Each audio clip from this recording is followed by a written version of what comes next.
प्यारे बच्चों नमस्कार। बायोलॉजी क्लास 11th का जो पहला चैप्टर है द लिविंग वर्ल्ड। बच्चों आपने 10वीं कक्षा की परीक्षाएं नहीं होने की वजह से अगली कक्षा में प्रमोशन के चांसेस हमारे हैं, तो आप अगली कक्षा में जाएंगे और अलग अलग सब्जेक्ट का सिलेक्शन करेंगे। वो सिलेक्शन है वो किस आधार पर होगा, वो आपके इंटरेस्ट पर डिपेंड करता है। सब्जेक्ट एलोकेशन है वो आपने स्कूल ने विद्यालय ने आपको बता दिया होगा, और आप कुछ बच्चे हैं एस्पिरेंट हैं जो बायोलॉजी लेकर के अपने जीवन की शुरुआत करना चाहते हैं। जो बच्चे बायोलॉजी ले रहे हैं उनके लिए बहुत कॉन्ग्रेचुलेसन, क्योंकि बायोलॉजी है बहुत इंटरेस्टिंग सब्जेक्ट है और वो लिविंग थिंग्स के बारे में बातें करती है। बायोलॉजी सब्जेक्ट है वो इसलिए इंटरेस्टिंग है क्योंकि हम लोग लिविंग हैं और लिविंग की बात करते हैं। दूसरे सब्जेक्ट हैं वहाँ पर नीरस हो सकते हैं, जीवंतता उनमें नहीं पाई जाती है, क्योंकि वो सब्जेक्ट है वो कहीं मान करके अजम्पशन या दूसरी चीजों में उसका रहता है। आपके आसपास जो भी लिविंग थिंग्स दिखाई दे रही हैं उनके बारे में हम बायोलॉजी में पढ़ाई करेंगे। तो जो बच्चे बायोलॉजी लेकर के और अपना फ्यूचर बनाना चाहते हैं उनका बहुत स्वागत है। साथ में इम्पोर्टेंट है कि आपकी छुट्टियां चल रही हैं और छुट्टियों में जो पढ़ने वाले बच्चे हैं वो शांत नहीं बैठ सकते। उनको अपनी पढ़ाई से एक एक भूख होती है, एक ललक होती है पढ़ाई के प्रति, वो हमेशा बनी रहती है। तो आप अपनी पढ़ाई को जारी रखें, कभी भी यह ना सोचें कि भाई जब स्कूल खुलेगा तो ही हमें पढ़ाई करनी है। आप अपनी स्टडी को जारी रखने के लिए हम आपको हेल्प करेंगे। मैं आपको समय समय पर ये वीडियो डालते रहूँगा। मेरे वीडियो की मदद से आप बायोलॉजी सब्जेक्ट को इंटरेस्टिंगली समझ सकते हैं। उसमें जो टर्मिनोलॉजी आएगी, जो उसके फ्यूचर प्लान होंगे, कैसे आपको नीट या दूसरे बायोलॉजिकल फील्ड में जाने में, आपको मेडिकल फील्ड में जाने के लिए ये वीडियोस हैं वो हेल्प करेंगे। तो शुरुआत करते हैं द लिविंग वर्ल्ड।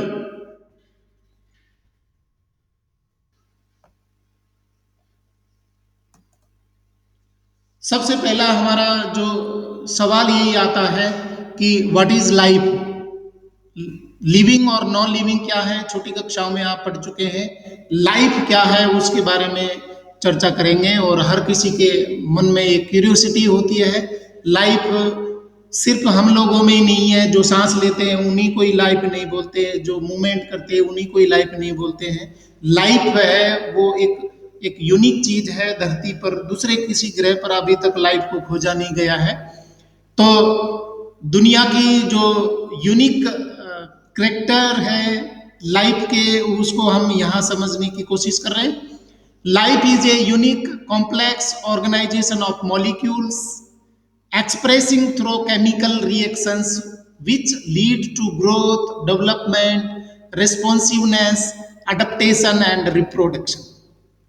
मतलब मॉलिक्यूल्स का एक सिस्टमेटिक अरेंजमेंट है और उनके बीच में रिएक्शंस होती हैं, और वो रिएक्शंस के द्वारा क्या होगा, लिविंग ऑर्गेनिजम्स में ग्रोथ होगी, डेवलपमेंट होगा, रेस्पॉन्सिवनेस होगी, अडेप्टेशन होगा, और सबसे यूनिक फीचर है to maintain the continuity of life, that is reproduction. तो what is a living organism, किसको हम कहेंगे living organism? A living organism is self replicating, evolving and self regulating interactive system capable of responding to external stimuli. खुद वो अपने replicate कर रहा है, अपनी मल्टीप्लिकेशन कर रहा है, नंबर बढ़ा रहा है और इवॉल्व हो रहा है, उसमें चेंजेज होते जा रहे हैं, और सेल्फ रेगुलेटिंग है।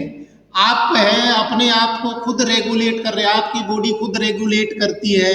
आपके पास में बायोलॉजिकल सिस्टम है, आपके पास में दिमाग है। तो आपकी जो जो भी एक्टिविटीज हैं वो इंटरनल होती हैं। एक्सटर्नल फैक्टर अफेक्ट कर सकते हैं, परंतु हमारी इंटरनल आइडेंटिटी होती है। और इन रिस्पॉन्सेज को ही हम एक्सटर्नल रिस्पॉन्सेज को मेंटेन करके अपने आप को उस एनवायरनमेंट में, उस कंडीशन में सरवाइव करवा पाते हैं, अडेप्टेड करवा पाते हैं। तो ये सब करेक्टरिस्टिक्स हैं वो लिविंग ऑर्गेनिजम्स में पाए जाते हैं। प्रॉपर्टीज ऑफ लिविंग ऑर्गेनिजम्स, कौन कौन सी प्रॉपर्टीज हैं जो यूनिक होती हैं, सिर्फ लिविंग ऑर्गेनिजम्स में पाई जाती हैं, नॉन लिविंग थिंग्स में वो नहीं मिलती हैं। इनमें सबसे पहले है growth, reproduction, metabolism, cellular organization and consciousness. सभी को डिटेल में अगर डिस्कस करें, वैसे तो आपको ये चीजों की समझ है। मैं वीडियो बना रहा हूँ, क्लास नहीं है।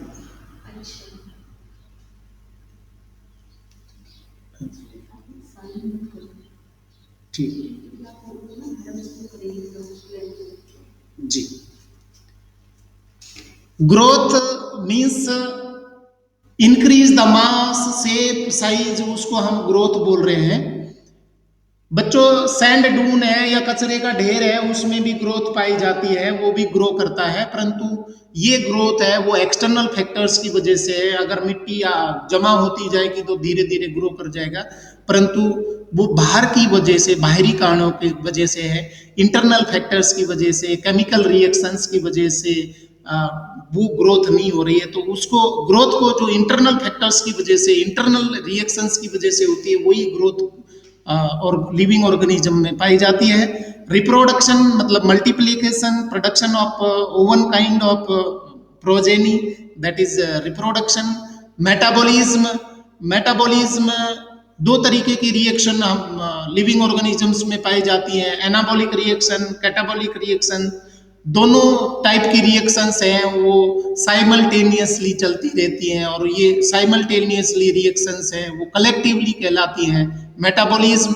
एक लिविंग स्टेट का मतलब ही ये होता है, मेटाबॉलिज्म लिविंग स्टेट का मतलब है कि metabolic reactions occur in the system, तो वो मेटाबॉलिज्म है। सेलुलर ऑर्गेनाइजेशन, सभी लिविंग ऑर्गेनिज्म है वो सेल्स के द्वारा बने होते हैं, सेलुलर कंपोजिशन से बने होते हैं। आपको पता है cell is the structural and functional unit of life. Structure बनाने में फंक्शनल यूनिट के रूप में काम करती है, इसलिए सेलुलर ऑर्गेनाइजेशन सभी लिविंग ऑर्गेनिजम्स में पाया जाएगा। और कॉन्शियसनेस, सेंस, स्टिमुलाई लेने की, थिंकिंग की, स्टिमुलेशन की, ये कॉन्शियसनेस है वो सभी में पाई जाती है, जो इंटरनली होती है। कॉन्शियसनेस है वो नॉन लिविंग थिंग्स में भी इनपुट की जा सकती है, परंतु वो बाहर से दी गई है, अंदर से नहीं है। जैसे मान लीजिए आप ताली बजाते हैं, आपके म्यूजिक सिस्टम है वो चल जाता है, तो कॉन्शियसनेस है, परंतु वो एक्सटर्नल फैक्टर्स के द्वारा इनपुट की गई है। हमारी बॉडी में जो कॉन्शियसनेस है वो इंटरनली होती है, जिसमें सेल्स है वो रिस्पॉन्ड करती हैं। तो ये सारे फैक्टर्स हैं वो प्रॉपर्टीज में आते हैं लिविंग ऑर्गेनिजम्स के। सबसे पहले बात करेंगे हम ग्रोथ की। It is the increase in number and mass of cell by cell division. ये आप देख पा रहे हैं सेल डिवीजन, एक सेल से दो सेल, दो से चार, चार से आठ, से आठ से 16, 16 से 32, नंबर में भी बढ़ रही है, साइज में भी बढ़ रही है। चूजा है वो धीरे धीरे ग्रो करता है, आप लोगों की भी ग्रोथ हो रही है धीरे धीरे। प्लांट्स भी शुरुआत में छोटा होता है, फिर धीरे धीरे बड़े होते जाता है। In plants growth continues throughout their life span. In animals growth is only up to a certain age. Plant में कंटिन्यूस ग्रो होते हैं, नई पत्तियां आती जाती हैं, ब्रांचेज आती रहती हैं, तो वो ग्रोविंग इंडेफिनेट ग्रोथ होती है थ्रू आउट लाइफ। जबकि एनिमल्स में एक पर्टिकुलर एज के बाद में ग्रोथ है वो रुक जाती है, हाइट में, बायोमास में। However cell division occurs to replace lost cells. Cell division है वो रिपेयर करते रहता है लॉस्ट पार्ट को, wear and tear parts cells को हील करते रहता है। Basically growth is the increase in mass and size, thus non-living objects also grow. Surface accumulation of material, so growth is not a definite property of living organism. यहाँ आप इसको growth को ये बोल सकते हैं कि जो ग्रोथ इंटरनल फैक्टर्स की वजह से होती है उसको हम लिविंग ऑर्गेनिजम्स की ग्रोथ बोलते हैं। In living organism growth is from inside internal factors, biochemical reactions. Second important property है reproduction. It is the production of progeny having features similar to those of parent. जैसे parent होते हैं अपनी जैसी progeny बनाते हैं। Organism reproduce asexually and sexually, जो 10th class में आप पढ़ चुके हैं। In unicellular organisms, growth and reproduction are same because they reproduce by cell division। क्योंकि पेरेंटल सेल है वो डिवाइड होकर के डॉटर सेल बनाती है, इसलिए वो पेरेंट के जैसे सिमिलर होते हैं। Many organisms do not reproduce, example mules, worker bees, infertile human couples। Hence reproduction is not a perfect definition property of living organism. अधिकतर लिविंग ऑर्गेनिज्म में पाया जाता है, पर आप ये नहीं कह सकते कि जिनमें रिप्रोडक्शन नहीं हो रहा है तो वो नॉन लिविंग है। उनमें दूसरे बायोलॉजिकल फैक्टर्स हैं, बायोलॉजिकल प्रॉपर्टीज हैं, वो पाई जाती हैं। तो रिप्रोडक्शन है वो एक कोई कारण आप डिसाइड नहीं कर सकते कि यही वजह से वो लिविंग स्टेट हम कह सकते हैं। बहुत सारे जैसे यहाँ पर म्यूल दे रखा है, खच्चर है, वो लिविंग है परंतु रिप्रोडक्शन नहीं कर सकता।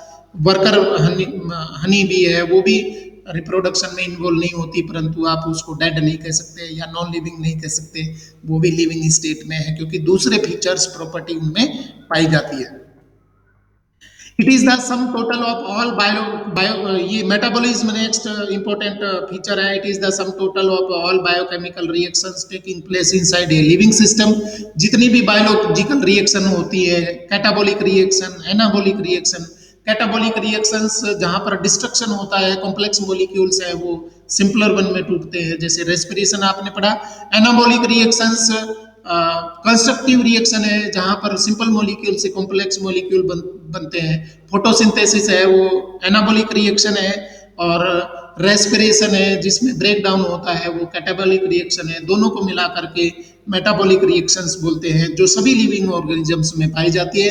It is the defining feature of all living organisms. Metabolism सभी में मिलेगा, बाकी प्रॉपर्टी नहीं हो सकती, परंतु मेटाबॉलिज्म है वो सभी में पाया जाएगा। इसके बाद में metabolic reactions can be demonstrated outside the body in cell free system. ये रिएक्शन है वो लेबोरेटरी में भी की जा सकती है, परंतु वो एक्सटर्नल मीडियम दे करके कर रहे हैं, जबकि हमारी बॉडी में या लिविंग सिस्टम में वो इंटरनल मीडियम में सेल के अंदर होता है। Isolated metabolic reactions in vitro are not living things but are living reactions, जो कि लिविंग सिस्टम में है पाई जाती है। Cellular organization, organisms are made up of one or more cells। it is the defining feature of living organisms। ये उनमें पाए जाते हैं, सभी में सभी ऑर्गेनिजम्स की बॉडी है वो सेल के द्वारा बनी होती है। और नेक्स्ट है consciousness. It is the ability of organism to sense their environment and respond to environmental stimuli like light, water, temperature, other organisms, chemicals, pollutants, etc। बहुत सारे लोअर ऑर्गेनिजम्स हैं। 10th क्लास में आपने बच्चों पढ़ा है न्यूट्रिशन इन अमीबा, जहां पर होलोजोइक न्यूट्रिशन होता है। तो वो ये अमीबा की एक सिंगल सेल है, परंतु वो जानती है कि क्या चीज खाने वाली है क्या नहीं खाने वाली है। तो वो पत्थर को या इनऑर्गेनिक सब्सटेंस को एंगल्फ नहीं करती है, उसको अपना न्यूट्रिशन है वो पता है। इसका मतलब उसमें कॉन्शियसनेस है कि वो ऑर्गेनिक मैटर को ही एंगल्फ करती है, खाती है। तो कॉन्शियसनेस सिंगल सेल में भी होती है, और हमारी बॉडी में तो 5 सेंस ऑर्गन्स होते हैं जिनके द्वारा हम एक्सटर्नल स्टिमुलाई को, बाहरी के वातावरण को पहचान सकते हैं। All organisms are aware of their surroundings, so it is the defining property of living organisms। आप यहाँ टच मी नॉट है, छुई मुई को टच करते हैं तो वो सिमट जाती है, और जो इंसेक्ट या एनिमल्स खाने वाले प्लांट हैं उनको पता लग जाता है कि ये मेरा फूड आ गया, तो वो भी सेंसेशन रखते हैं, कॉन्शियसनेस रखते हैं। Human is the only organism having self consciousness. अब दूसरे में कॉन्शियसनेस है कि नहीं है, ये तो एक स्टडी का मैटर है, परंतु कॉन्शियसनेस सभी में पाई जाती है और खुद की अपनी थिंकिंग एबिलिटी है, वो ह्यूमन बीइंग है, उसमें बहुत ज़्यादा मिलती है। इसके बाद में बच्चों हमारा जो टॉपिक है वो diversity in the living world. Diversity का मतलब डिफरेंसेस हैं और लिविंग ऑर्गेनिजम्स में बेसिक प्रॉपर्टीज हैं वो सेम है। जो अभी हमने लिविंग थिंग्स में जो प्रॉपर्टीज पढ़ी वो सभी लिविंग ऑर्गेनिज्म शो करते हैं, परंतु सारे के सारे लिविंग ऑर्गेनिज्म एग्जैक्टली सेम नहीं होते हैं, उनमें अंतर पाए जाते हैं, बहुत सारे चेंजेज होते हैं। Various kinds of living organism present on the earth, that is called biodiversity. धरती पर अनेकों प्रकार के जीव जंतु हैं, तो वो बायोडाइवर्सिटी कहलाती है। आप यहाँ पर देख पा रहे हैं बहुत सारे हैं, वैसे आप जानते हैं biodiversity is life, is our life. अगर बायोडाइवर्सिटी है तो हमारी लाइफ है, नहीं तो डाइवर्सिटी नहीं होगी तो लाइफ भी नहीं होगी। The number and types of organism present on earth refer to biodiversity, या सिंपल फॉर्म में कहें तो various kinds of living organism present on the earth, that is called biodiversity. ठीक है, तो यहां पर आप देखिए बहुत अच्छे से पिक्चर्स के द्वारा बताया हुआ है। Number of species described is 1.7 to 1.8 million. जितने धरती पर स्पीसीज मिलते हैं उनमें से 1.7 से 1.8 मिलियन स्पीसीज पता लगाई गई है, एस्टिमेट की गई है प्लांट और एनिमल्स की। इसके बाद में बच्चों इतने सारे काइंड के लिविंग ऑर्गेनिजम्स हैं, स्पीसीज हैं, धरती पर अनेकों प्रकार के जीव जंतु हैं, तो उनको कैटेगराइज करना है, स्टडी करना है, उनको अध्ययन करने के लिए एक ब्रांच ऑफ बायोलॉजी बनी है, वो कहलाती है टैक्सोनॉमी। टैक्सोनॉमी का मतलब क्या दिया है? It is the study of identification, classification and nomenclature of organism. जीव जंतुओं को पहचानना, उनको कैटेगराइज करना, उनका नेमिंग करना, वो टैक्सोनॉमी कहलाता है। टैक्सोनॉमी का मतलब है classification of the living organisms, उनको कैटेगराइज करके और फिर उनका नोमेनक्लेचर। नोमेनक्लेचर के भी कुछ रूल्स हैं, वो हम डिटेल में यहाँ पर पढ़ेंगे। एक टर्म आएगा हमारी सिलेबस में सिस्टेमेटिक्स। सिस्टेमेटिक्स का मतलब ये वर्ड लिया है लैटिन से, और उसका लैटिन वर्ड है सिस्टेमा। सिस्टेमा का मीनिंग होता है सिस्टेमेटिक और अरेंजमेंट, एक व्यवस्थित तरीके से अरेंज करना, वो कहलाता है systematics. Deals with evolutionary relationships between organism. जैसे जैसे उद्भव हुआ है, ओरिजिन हुआ है, इवोल्यूशन हुआ, डेवलपमेंट हुआ, उनके अनुसार उनको कैटेगराइज करना, अरेंज करना, वो कहलाता है सिस्टेमेटिक्स। सिस्टेमा नेचुरी जो एक हमारे फादर ऑफ टैक्सोनॉमी है, जो 9th क्लास में आपने पढ़ा है, फादर ऑफ टैक्सोनॉमी बोलेंगे कैरोलस लीनियस को। ये उसकी इमेज दिखाई हुई है कैरोलस लीनियस की। Carolus Linnaeus also known as father of classification और फादर ऑफ टैक्सोनॉमी, क्योंकि सबसे पहले इन्होंने सिस्टमेटिक स्टडी किया था अलग अलग ऑर्गेनिजम्स को, इसलिए इनको फादर ऑफ टैक्सोनॉमी बोलते हैं। और इनके द्वारा जो लिखी गई बुक है वो सिस्टेमा नेचुरी, जो सिस्टमेटिक अरेंजमेंट है लिविंग ऑर्गेनिजम्स को रिटन फॉर्म में, ये बुक यहाँ पर इसकी पिक्चर दिखाई गई है। Basic process of taxonomy, classification कैसे करते हैं, कैटेगराइजेशन कैसे करते हैं, वो यहाँ पर कौन कौन सी चीज़ों को लेकर के हम लिविंग ऑर्गेनिजम्स को ग्रुप में, कैटेगरीज में बांटते हैं, वो प्रोसेस यहाँ दिए हैं। सबसे पहले कैरेक्टराइजेशन, उसके लक्षण क्या दिखाई देते हैं, उसके बाद में उनका आइडेंटिफिकेशन, आइडेंटिफाई करने के बाद में उनको क्लासिफाई करना, क्लासेस में अरेंज करना on the basis of their similarities and dissimilarities, और क्लासिफाई करने के बाद में फिर हम उनका नामकरण करते हैं, नोमेनक्लेचर करते हैं। तो सबसे पहला बेसिक प्रोसेस ऑफ टैक्सोनॉमी है characterisation. understanding of characters of organisms such as external and internal structure of cell development process, ecological information etc. तो इसको हम बोलेंगे करेक्टराइजेशन, लक्षणों को देख करके पता लगाना। दूसरा identification, it is the correct description of the organism so that the naming is possible, कि वो कौन सी ग्रुप में आएगा, कौन से समूह में आएगा, कौन सी कैटेगरी में आएगा, वो आइडेंटिफिकेशन है। इसके बाद में classification, it is the grouping of organism into convenient categories, उन कैटेगरी को बोलेंगे टैक्सा बेस्ड ऑन कैरेक्टर्स, लक्षणों के आधार पर अलग अलग ग्रुप में बांटेंगे। बच्चों आपकी भी क्लास का मतलब ही यही है, आपने 9 कक्षाएं पास करी तो 10वीं में आए, 10 कक्षाएं पास करी तो आप 11वीं में आए, तो इसको भी क्लास बोल रहे हैं ना, तो ये भी क्लासिफिकेशन है, ग्रुपिंग है। अब आपके साथ में 9th का बच्चा नहीं रह सकता क्योंकि उसने एक कक्षा कम पास करी है, आपके साथ में 10वीं का बच्चा नहीं रह सकता क्योंकि उसने भी एक कक्षा पास कम करी है। तो कहने का मतलब है कि कैटेगराइजेशन और grouping of the organisms according to their similarities and dissimilarities, अलग अलग ग्रुप बनाना उनकी करेक्टर को देख करके, उनकी समानता और असमानता को देख करके, वो कहलाता है क्लासिफिकेशन। और नोमेनक्लेचर तो बहुत सीधा सा मतलब है, नामकरण करना, कोई भी ऑर्गेनिज्म है उसको नेम देना। इंटरनेशनल लेवल पर एक ऑर्गेनिज्म है अलग अलग नामों से जाना जाता है क्योंकि देश में या पूरे वर्ल्ड में बहुत सारी लैंग्वेजेज हैं और उनको अपने तरीके से नाम दिए गए हैं। तो कोई यूनिक नेम हो किसी ऑर्गेनिज्म का, वो कहलाता है नोमेनक्लेचर। तो मैंगो का नाम बच्चों देखिए बहुत इंटरेस्टिंग है, मैंजीफेरा इंडिका। और जो हनी भी होता है उसका नाम है Apis indica.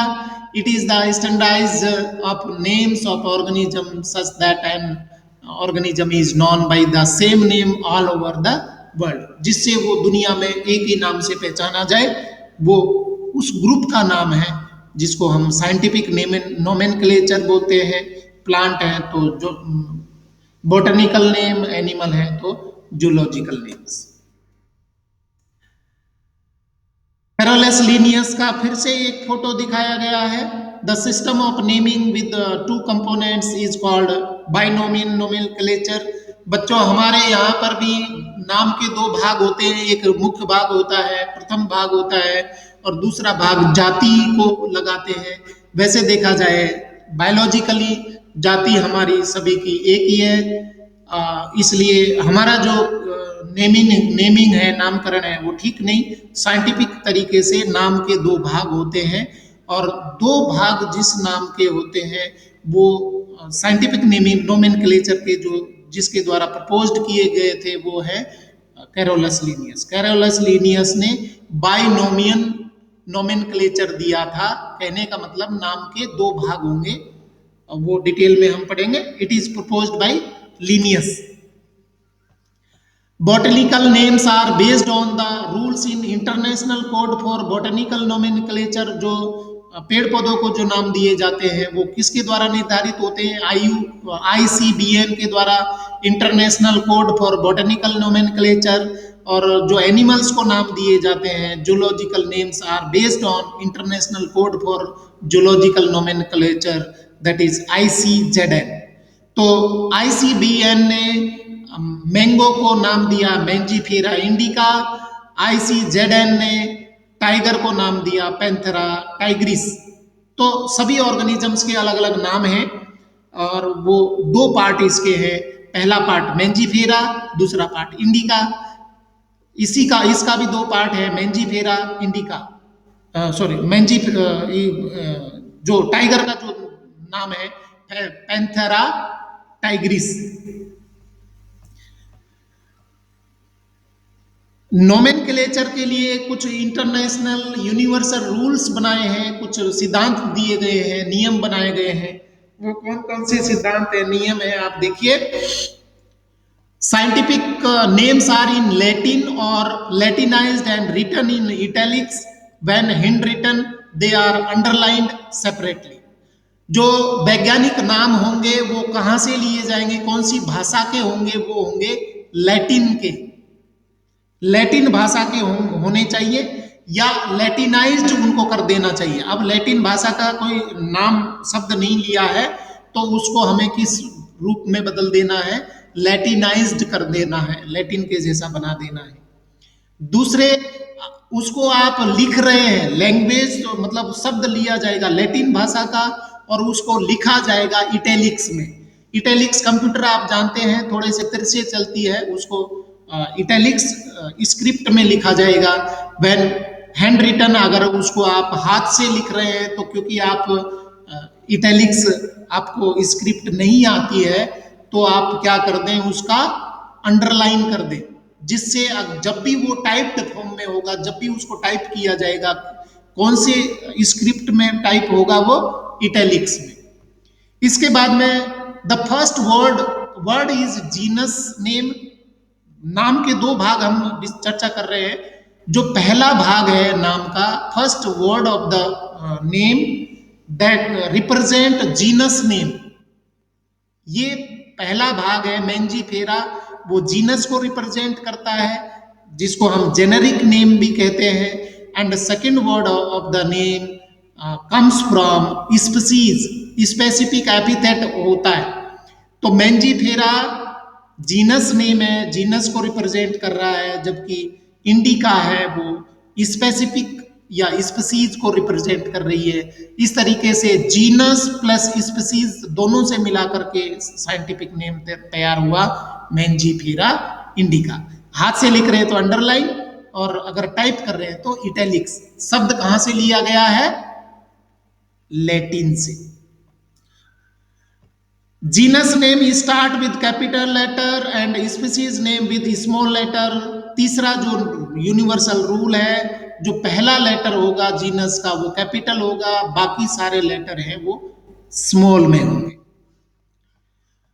Authors name in abbreviated form appears at the end of biological name. आप यहां देख पा रहे हैं ह्यूमन बीइंग के लिए नाम दिया होमोसेपियंस, और यहाँ जिसने भी नाम दिया उस ऑथर को एब्रीवेटेड शॉर्ट फॉर्म में लिन लिखा हुआ है। लिन का मतलब लीनियस ने दिया था, कैरोलस लीनियस ने ये नाम दिया था, इसलिए ऑथर का नाम भी इसके साथ में दिया, होमोसेपियंस लीनियस के द्वारा दिया गया। होमो मीन्स जीनस है और सेपियंस स्पीसीज है, और लीनियस, लिन का मतलब लीनियस साइंटिस्ट ने दिया। ये ह्यूमन बीइंग का नाम है होमोसेपियंस, और मैंगो का नाम है मेंजीफेरा, ये जीनस को रिप्रेजेंट कर रहा है, इंडिका स्पीसीज को, और लिनियस ने इसको भी नाम दिया था, तो लिन लिखा हुआ। इसके बाद में कौन कौन सी कैटेगरीज हैं जिसमें लिविंग ऑर्गेनिज्म को बांटा गया है, तो सबसे बड़ी कैटेगरी है वो किंगडम है। आप यहाँ देखेंगे broadest category that is kingdom. उसके बाद में उससे छोटी कैटेगरी फाइलम, फिर क्लास, फिर ऑर्डर, फिर फैमिली, फिर जीनस, फिर स्पीसीज। बाकी जो कैटेगरी है वो ह्यूमन बीइंग के द्वारा बनाई गई है, जबकि स्पीसीज है वो नेचर के द्वारा बनाई गई है।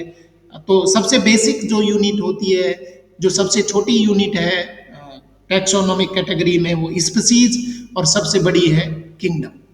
और ये कभी भी उलट पलट नहीं हो सकती, ये एक पर्टिकुलर ऑर्डर में चलती है। जैसे आपने सरगम के 7 सुर पढ़े हैं, सारे गामा पाधानी सा, तो उनको आप सरगम के सुर है उनको एक लय में आपको चलाना है, उलट पलट नहीं करना है, नहीं तो वो सरगम है वो गड़बड़ा जाएगी। इसी तरीके से जो टैक्सोनॉमिकल कैटेगरीज है उनको एक के बाद में दूसरी आएगी, इनका स्थान नहीं बदल सकता। पहले स्पीसीज, फिर जीनस, फिर फैमिली, फिर ऑर्डर, फिर क्लास, फाइलम, और लास्ट में किंगडम। तो ये बात आपको समझ में आ गई। इसके बाद में आपकी स्लाइड में मैं बता देता हूँ क्या लिखा हुआ है। Classification involves hierarchy of steps in which each step represent a taxonomic category. Rank है, पर्टिकुलर रैंक है। हायरार्की का मतलब है एक स्तर है, एक के बाद में दूसरा आएगा, अदल बदल नहीं हो सकता, जैसे मैंने अभी बताया सरगम के अनुसार। All categories together constitute a taxonomic hierarchy. वो हायरार्की के अनुसार आएंगे. Each category represents a unit of classification. एक पर्टिकुलर यूनिट को रिप्रेजेंट करती है. A group of organisms occupying a particular category is called a taxon. ये आप देख पा रहे हैं, स्पीसीज एक टैक्सोन है, जीनस एक टैक्सोन है, फैमिली एक टैक्सोन है, ऑर्डर एक टैक्सोन है, क्लास एक टैक्सोन है, फाइलम एक टैक्सोन है, किंगडम एक टैक्सोन है. तो टैक्सोनोमी का बहुत सिंपल डेफिनेशन निकल के आती है, स्टडी ऑफ टैक्सोन. टैक्सोन का मतलब होता है category, group, group name. Study of taxon is known as taxonomy. तो taxonomic hierarchy in ascending order. Ascending order में बात करेंगे तो एक के बाद में दूसरा आता है. Species, genus, family, order, class, phylum, division, kingdom. और यहाँ टैक्सोन कौन है, वो टैक्सोन के नाम है. जैसे ह्यूमन बीइंग की बात करें, ह्यूमन बीइंग को कैसे आप क्लासीफाई कर सकते हैं. सबसे छोटी कैटेगरी है species, sapiens, genus Homo, family Hominidae, order Primata, class Mammalia, phylum Chordata और किंगडम एनिमेलिया. तो हम ह्यूमन बीइंग को इन कैटेगरीज में क्लासीफाई कर सकते हैं, बांट सकते हैं. It is a group of closely related organisms capable of interbreeding to produce fertile offspring. It is the lowest category, that is species. Species किसको बोलेंगे? वो छोटी से छोटी कैटेगरी जिसमें को लिविंग ऑर्गेनिजम्स का समूह है और वो लिविंग ऑर्गेनिज्म आपस में इंटरब्रीड कर सकते हैं. उन आपस में इंटरब्रीड करके और फर्टाइल प्रोजेनी बनाने वाले ऑर्गेनिजम्स को हम एक स्पीसीज में शामिल करते हैं. लोवेस्ट कैटेगरी है. जैसे यहाँ अलग अलग है, मैंगो है, पोटैटो है, टोमेटो है, ब्रिंजल है, लॉइन है, टाइगर है, चीता है. तो अलग अलग यहाँ पर दिए दिए हैं, ये पर्टिकुलर स्पीसीज को रिप्रेजेंट करते हैं. स्पीसीज यहाँ पर आप देखिए, यहाँ ये टेबल से आपको बायोलॉजिकल नेम या साइंटिफिक नेम से भी समझ में आएंगे. मैंगो है, उसको साइंटिफिक नेम है Mangifera indica. Potato Solanum tuberosum. Night shades Solanum nigrum. Tomato Solanum lycopersicum. Brinjal Solanum melongena. Lion Panthera leo. Tiger Panthera tigris. Leopard Panthera pardus. और आज का जो इंसान है, मॉडर्न मैन है, होमो सेपियंस. तो बच्चों एक बात आप समझिए, नाम के दो भाग होंगे. पहला नाम रिप्रेजेंट करता है जेनेरिक पार्ट को और दूसरा पार्ट स्पेसिफिक एपिथेट को. तो मैंजीफेरा इंडिका दोनों मिलकर के नाम बनाते मैंगो के. अब एक दूसरी इंपॉर्टेंट बात देखिए, ये 4 टाइप के ऑर्गेनिजम्स दिखाए, पोटैटो, नाइटशेड, टोमेटो, ब्रिंजल. इन सभी का जो जीनस है वो कॉमन है, सोलेनम, परंतु स्पीसीज अलग अलग है. जीनस सेम है, स्पीसीज अलग होंगी. इसी तरीके से लॉइन, टाइगर और लियोपार्ड है, इनके सभी के जीनस एक है, परंतु स्पीसीज, लॉइन की स्पीसीज लियो है, टाइगर की टाइग्रिस है और लियोपार्ड की पार्डस है. तो कहने का मतलब है स्पीसीज है वो स्पेसिफिक होते हैं. अब इनको देखेंगे तो सभी अलग अलग हैं, तो इनको हम क्या बोलेंगे, स्पीसीज बोलेंगे.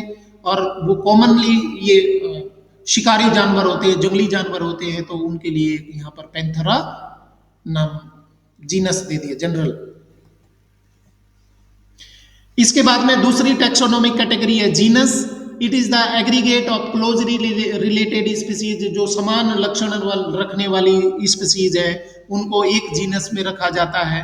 अब यहाँ आप उस टेबल में समझ पा रहे थे, जीनस सोलेनम में कौन कौन रखे हैं, पोटैटो, टोमेटो, ब्रिंजल, ये सारे एक ही जीनस के को रिप्रेजेंट कर रहे हैं, एक ही जीनस में है. स्पीसीज अलग है परंतु सोलेनम जीनस है. जीनस पैंथेरा में कौन आएंगे? Lion Panthera leo, leopard Panthera pardus, tiger Panthera tigris. Genus Felis में बिल्ली के जो परिवार में कौन आएंगे? Horse, house cat Felis domesticus, jungle cat Felis chaus, chaus. तो बिल्ली बिल्ली है, वो जीनस तो एक है, परंतु दोनों में अंतर, स्पेसिफिक करेक्टर तो अलग होते हैं, इसलिए जो घरों में रहती है वो डोमेस्टिकस स्पीसीज है, और जो जंगली है उसका चाओस। इसके बाद में दूसरी कैटेगरी है फैमिली।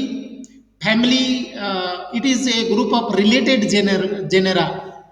समान स्पीसीज को एक जीनस में रखा, समान जीनस को एक फैमिली में शामिल करेंगे, फैमिली सोलेनेसी। इसमें कौन कौन से जीनस आ रहे हैं? Genus Solanum, genus petunia, genus दतूरा, ये सब एक ही फैमिली में आएंगे सोलेनेसी में। इसी तरीके से फैमिली फैलिडी में कौन कौन आएंगे? जीनस पैंथेरा और जीनस फैलिस। मतलब टाइगर के परिवार, शेर के परिवार के सभी और बिल्ली के परिवार के एक ही फैमिली में आते हैं, और उस फैमिली का नाम है फैलिडी। इसलिए इनको जो टाइगर लॉइन होते हैं इनको बिग कैट्स बोलते हैं, जबकि घरों में मिलने वाली ये स्मॉल कैट है। और सभी की फैमिली क्या है? फैलेडी। समान फैमिली को मिला करके और एक ऑर्डर बनाया जाता है। It is the assemblages of related families. यहाँ एग्जाम्पल देखिए, ऑर्डर पॉलीमोनियल्स। पॉलीमोनियल्स एक फैमिली का नाम, एक ऑर्डर का नाम है, और उसमें फैमिली शामिल होंगी कन्वोलेसी और सोलेनेसी। इसी तरीके से एनिमल्स में जो शिकारी जानवर है सभी को एक ही ऑर्डर में रखा है, कार्निवोरा, और इसमें अलग फैमिली है फैलिडी और कैनेडी। फैलिडी और कैनेडी है, सभी शिकारी है, इसलिए इनको एक में ही रखा कार्निवोरा में। तो समान फैमिली को एक ऑर्डर में। इसी तरीके से समान ऑर्डर्स हैं उनको एक क्लास में। It is the assemblages of related orders. Class Dicotyledonae, जिसमें ऑर्डर आएंगे पॉलीमोनियल्स और सेपिनीडेल्स। क्लास मेमेलिया में आएगा प्राइमेटा और कार्निवोरा, ये दोनों ऑर्डर मिला करके और एक क्लास बनाए मेमेलिया। इससे बड़ी कैटेगरी है, क्लास को मिला करके बनाया जाता है फाइलम या डिवीजन। तो प्लांट में हम ये फाइलम डिवीजन के बारे में बताया। It is the assemblages of related classes. In classes of plant the related classes form division.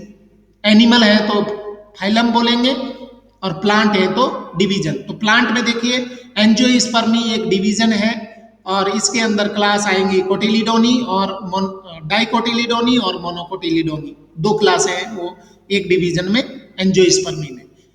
Phylum Chordata में कौन कौन सी क्लास आएंगी? एम्फीबिया, रेप्टिलिया, एवीज, मेमेलिया, ये सब मिलकर के एक ब्रॉड कैटेगरी बनाएंगे फाइलम। और फाइलम रिलेटेड फाइलम्स हैं, क्लोज रिलेटेड फाइलम्स हैं, इनको मिला करके हम बनाते kingdom. The assemblages of related phyla division, it is the highest category. सभी को मिला करके प्लांट किंगडम और एनिमल किंगडम, दो किंगडम बनाए गए। जितने भी प्लांट है वो किंगडम प्लांटी में, इसमें डिवीजन आएंगे एंजियोस्पर्मी और जिम्नोस्पर्मी। किंगडम एनिमेलिया में आएंगे फाइलम कॉर्डेटा और फाइलम आर्थ्रोपोडा, वो सारे इसमें आएंगे। एक कुछ कम एग्जाम्पल समझाने के लिए दिए। सारे एनिमल्स हैं वो किंगडम एनिमेलिया में, सारे प्लांट्स हैं वो किंगडम प्लांटी में। तो ब्रॉडेस्ट कैटेगरी है वो किंगडम कहलाती है, स्मॉलेस्ट कैटेगरी है वो क्लास कहलाती है। समझने की बात यह है कि समान स्पीसीज मिला करके बनाते हैं जीनस, समान जीनस को मिला करके फैमिली, फैमिली के बाद में ऑर्डर, ऑर्डर के बाद में क्लास, और क्लास के बाद में फाइलम, फाइलम के बाद में किंगडम। तो इस तरीके से लिविंग ऑर्गेनिजम्स को कैटेगराइज करते हैं।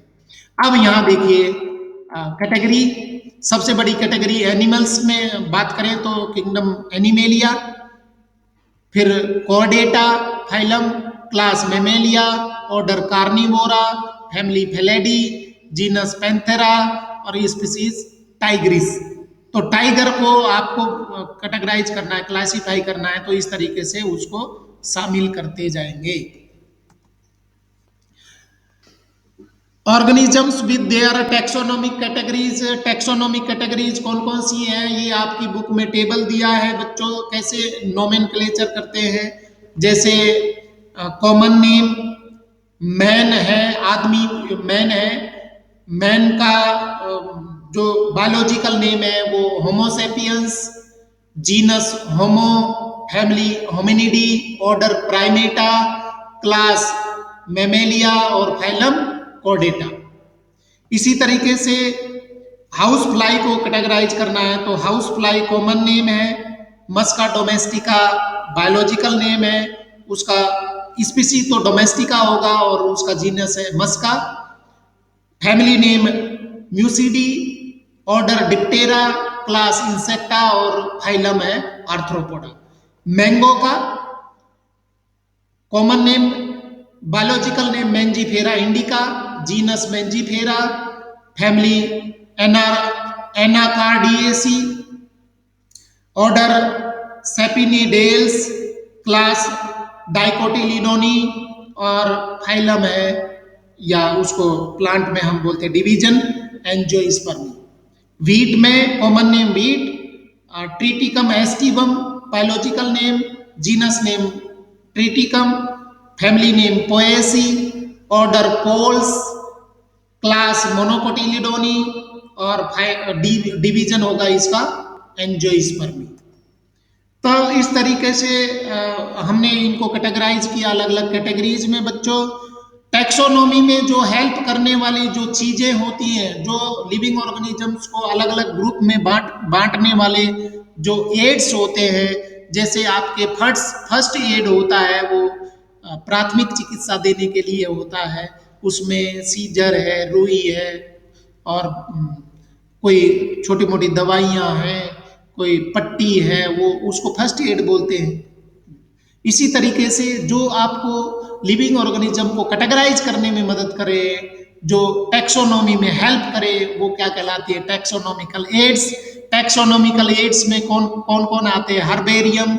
हर्बेरियम में आप एक पर्टिकुलर जगह पर एक फाइल के अंदर प्लांट को प्रिजर्व करके रखते हैं, हर्बेरियम है। उसके बाद में बोटनिकल गार्डन, जहाँ पर जा कर के आप अलग अलग प्लांट्स को स्टडी कर सकते हैं, वो बोटनिकल गार्डन कहलाते हैं। जूलॉजिकल पार्क्स, आप एनिमल्स की करेक्टर फीचर्स को देख सकते हैं जूलॉजिकल पार्क में। म्यूजियम में प्रिजर्व बॉडी पार्ट्स हैं वो रखे जाते हैं। कीज होती है, पर्टिकुलर करेक्टर को एक पर्टिकुलर वर्ड दिया जाता है, पर्टिकुलर लेटर दिया जाता है, वो की कहलाती है टैक्सोनॉमिकल की। उसके बाद में फ्लोरा का मतलब है जो प्लांट्स होते हैं उनको फ्लोरा में वो शामिल करते हैं। और मैनुअल्स, कुछ किताबें होती हैं जो आपको लिविंग ऑर्गेनिजम्स को कैटेगराइज करने के लिए, कुछ पीरियोडिकल्स होते हैं, कुछ रिटर्न आपके इंस्ट्रक्शंस होते हैं। इसके बाद में मोनोग्राफ्स, कैटालॉग, ये सब चीज़ें मिल करके और आपको टैक्सोनॉमी में हेल्प करेंगे। तो ये क्या कहलाते हैं, टैक्सोनॉमिकल एड्स।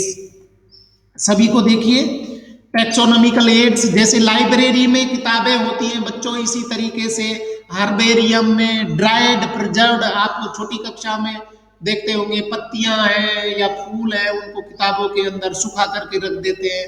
तो जो जिस रूप में है वो एज इट इज आपको मिल जाता है और उनका लेबल लगा करके और रैक में अलग अलग रख दिए जाते हैं, तो वो कहलाते हैं हर्बेरिया।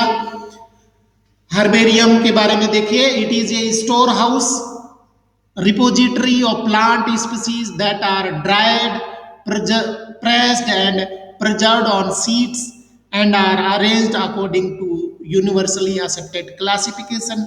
उनको सुखा करके और रखना लाइब्रेरी की तरह। Herbarium sheets are labelled with information, सूचनाएं लिखी होती हैं about date and place of collection, English, local and botanical names, family, collector name, जो किसने उसको इकट्ठा किया है, वो सारी सूचना यहाँ पर मिलती है। तो तो आप मान लीजिए कोई प्लांट इंग्लैंड में मिलता है, कोई प्लांट ऑस्ट्रेलिया में मिलता है, तो वहाँ जा कर के देखने का अध्ययन करने के बजाय आप उसको कहाँ पर सुविधाजनक पढ़ सकते हैं, देख सकते हैं, हर्बेरियम के अंदर। इसके बाद में बॉटनिकल गार्डन, क्योंकि वहां पर ड्राइड तोड़ करके सुखा करके रखा गया है, यहाँ पर लिविंग फॉर्म में एक पर्टिकुलर जगह पर प्लांट को ग्रो किया जाता है, वो कहलाते हैं बॉटनिकल गार्डन्स। इसमें कहीं पर कोई डेथ नहीं कर रहे हैं हम लोग। These are specialized gardens having collection of living plants for reference and identification. वो क्लासिफिकेशन के लिए बहुत सारे प्लांट्स वहां पर उगाए कर रखे जाते हैं। Each plant is labelled with its botanical name and family. वहां पर लेबल लगा होता है प्लांट्स का, वो बोटनिकल गार्डन कहलाते हैं। फेमस बोटनिकल गार्डन्स जो स्टडी के लिए काम आते हैं वो कौन कौन से हैं? Royal Botanical Garden at Kew England में है, Indian Botanical Garden Howrah West Bengal in India, National Botanical Research Institute Lucknow India. वहां पर बहुत सारे प्लांट को आप स्टडी कर सकते हैं। इसके बाद में बायोलॉजिकल म्यूजियम, ये भी आपने देखा होगा बच्चों, एनिमल्स को प्रिजर्व करके, ऑर्गेनिजम्स को, प्लांट्स को प्रिजर्व करके रखा जाता है, तो वो कहलाते हैं museum. It is a collection of preserved plants and animals for study and reference. तो यहाँ आप देख पा रहे हैं बहुत सारे प्लांट हैं, उनको प्रिजर्व करके रखा गया है, उनको हम देख सकते हैं, स्टडी कर सकते हैं। यहाँ एनिमल्स भी आप देख पा रहे हैं बच्चों। सीबीएसई ने या भारत सरकार ने ये म्यूजियम में वो जो बना दिए हैं वो अलग बात है, बाकी हमारे स्कूलों में इसको म्यूजियम बनाना बंद कर दिया है, क्योंकि म्यूजियम के लिए क्या करते हैं, एनिमल्स को मार करके और वो इस प्रिजर्व किया जाता है। तो मारना कहीं पर भी उचित नहीं है। अगर नेचुरल डेथ हो गई है तो उसको प्रिजर्व करके और स्टडी के लिए रखा जा सकता है, परंतु सीबीएसई ने हमारे स्कूलों में इसको बंद कर दिया है, जिससे जो मॉरल और कुछ एथिकल इश्यूज आते हैं। इसलिए भारत में बहुत सारे बायोलॉजिकल म्यूजियम हैं, परंतु स्कूलों में इसको अभी लिविंग एनिमल्स को मार करके प्रिजर्व करना बंद कर दिया। A museum contains specimens preserved in preservative solutions in container और jar, उनमें हम प्रिजर्वेटिव के अंदर स्टोर करके रखते हैं। Dried specimens of plant and animals, सुखा कर भी रखा जाता है। Insect preserved in insect boxes after collecting, killing and pinning, कीड़ों को भी रखा जाता है। Stuffed large animals like birds and mammals, उनको भी सुखा करके रखा जाता है। Collection of animals, animal skeleton को भी कलेक्ट करके रखा जाता है। तो ये आप देख पा रहे हैं। इसके बाद में म्यूजियम और हर्बेरिया है, उसके बजाय सरकार अभी बढ़ावा दे रही है जूलॉजिकल पार्क्स, जू को भी नेचुरल कंडीशंस में एनिमल्स को रखा जाता है और वहां पर भी हम स्टडी कर सकते हैं टैक्सोनॉमिकल पर्पज के लिए।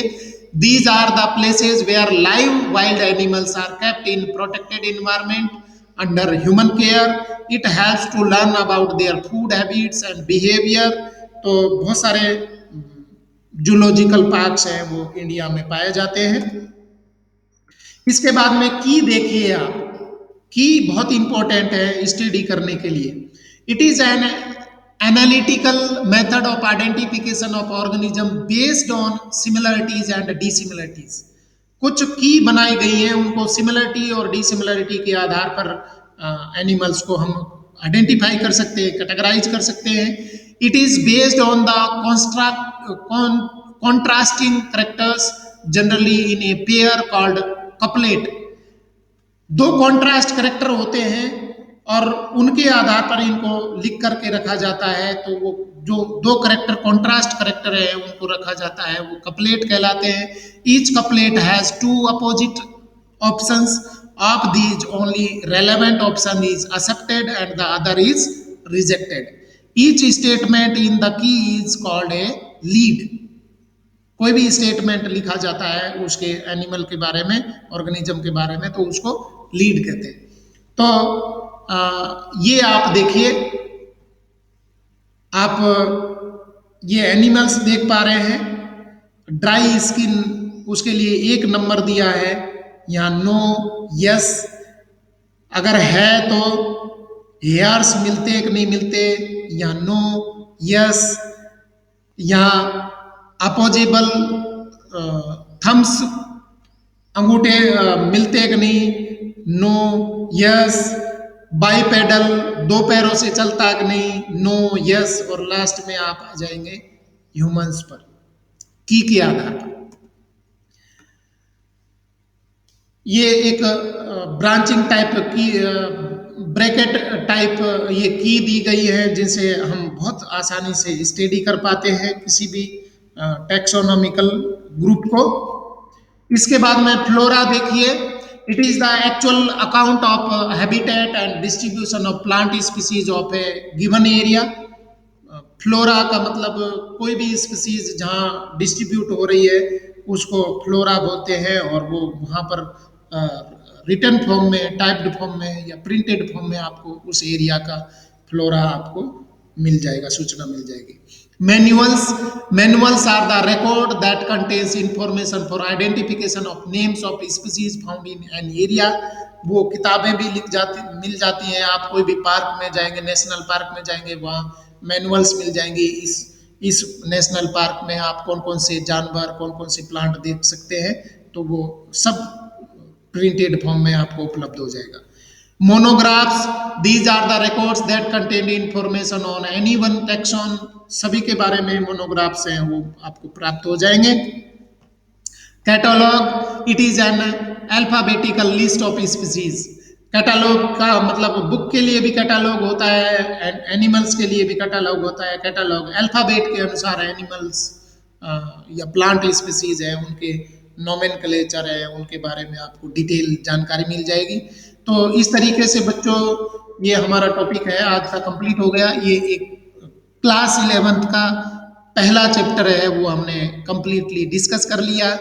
आप जो भी बच्चे बायोलॉजी लेना चाह रहे हैं वो वीडियो देखते रहिए, और अपने क्यूरीज हैं वो मेरे पास में आप सेंड कर सकते हैं। Thank you very much.